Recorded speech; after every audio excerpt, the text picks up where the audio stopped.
Happy Thanksgiving, everybody. I am hoping to be able to have this video up the day Thanksgiving weekend. Tomorrow is Thanksgiving, I think, which is crazy. But I have a few recipes to share with you if you need some last minute recipe ideas for your Thanksgiving weekend. So I'm gonna be making a savory dish and then a sweet dessert as well. The savory is a butternut squash savory pie, and this has butternut squash, fresh butternut squash, and caramelized onions, feta cheese, and I'm really excited to make this because all of that sounds amazing to me. And then my sweet dessert is going to be a caramel apple cake, and this is kind of like a bundt cake, and I love those recipes. I had this cake, I think it was like a year ago, last fall. We had our small group from church, a friend of ours in our small group, she made this cake, and I asked her for the recipe because it was so good. And I'm pretty sure that was the last time I had it, and it was delicious. So I can't wait to have it again, and I hope it turns out as well as hers. But yeah, so if you need some ideas, I will leave the links to the recipes that I used down below in the description box. And let's get started. So this is the recipe, and I am not going to be using walnuts because she did not use walnuts, and I think it tastes better without. I'm not a big walnut fan. I'm really excited to make this though, and then that's the caramel icing. This was so good. I'm excited to make this, but again, no walnuts. But it's really simple. And then this is the bundt pan that I'm going to be using. I'm going to start with the caramel apple cake just because it's simple and you can make it a day ahead. This one, you're going to need at least 3 apples. It asked for 3.5 cups of diced and peeled apples for this, and I used Honeycrisp. Now you want to combine your oil and sugars until they're well blended. 1.5 cups of canola oil, I use vegetable oil, and then 1.5 cups of sugar and 1/2 cup of brown sugar.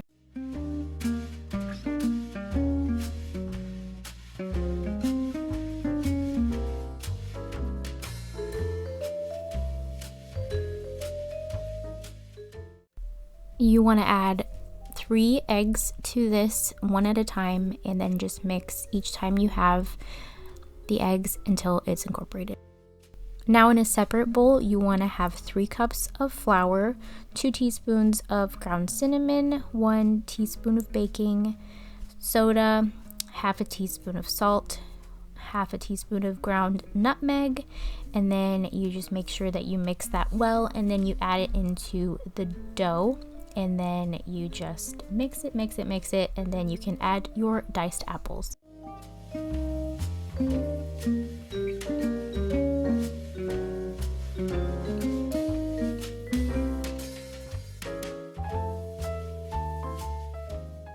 This goes in the oven for 1.5 hours, 325 degrees Fahrenheit.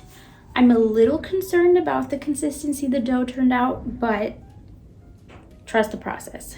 I'm just gonna try to trust the process and hope for the best. Okay, so this is what it looks like. I still need to make sure that it's baked all the way through, but oh my gosh, how gorgeous.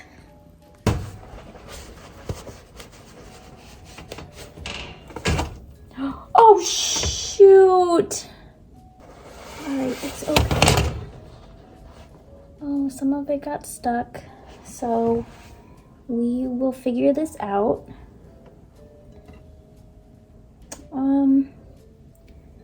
Okay, that goes here.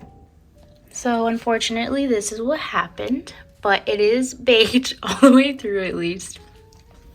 So I'm gonna wait for this to cool a little longer, and then I'm gonna try to salvage, put the rest of this onto here.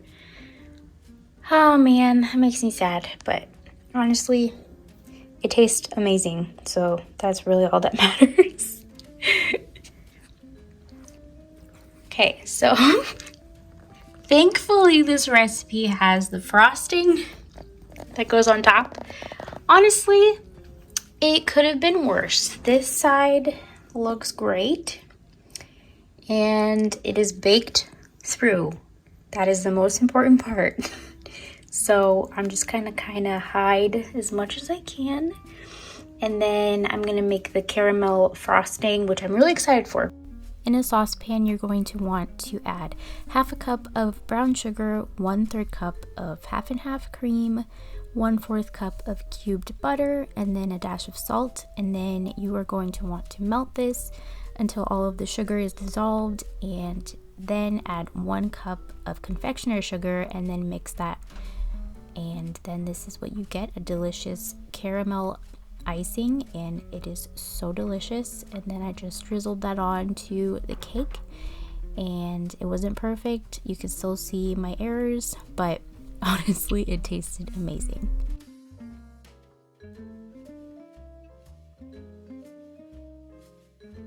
Okay, would you eat this?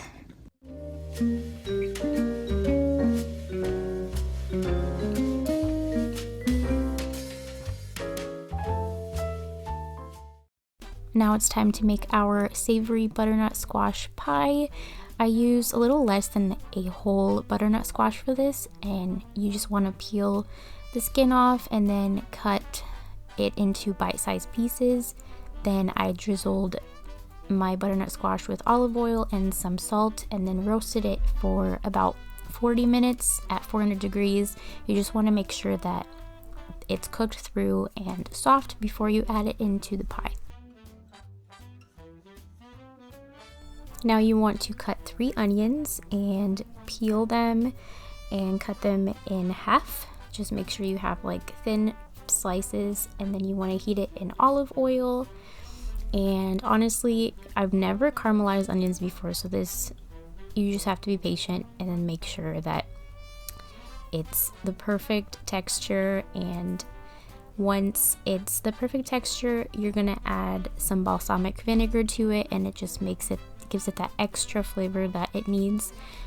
And honestly, I love the smell of sauteing onions and garlic, but this doesn't have garlic. I'm just saying in general, I love garlic and onions.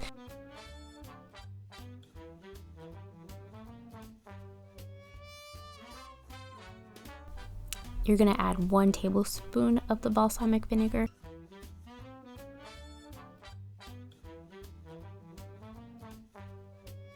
I did not make homemade pie crust for this. I just bought the Pillsbury pie crust and just did the blind bake pie dough test, where you put the parchment paper and rice around it to bake inside before actually baking it to make sure it's cooked through. Now to make the custard, you want 2 eggs, 1/2 cup of whole milk, 1/4 cup of heavy cream, and then you want to add your salt and pepper and a little bit of thyme. And once that's mixed, you add your butternut squash and your caramelized onions and just mix that up, and also your feta cheese. And then you can add some green onions if you would like, and put that in your pie crust. And then you can put it in the oven at 375 for about 40 minutes to an hour. And this was so delicious. I hope you enjoyed these recipes if you make it. I hope everybody had an amazing Thanksgiving weekend. And let me know in the comments if you made anything, and let me know how your Thanksgiving was. See you next time.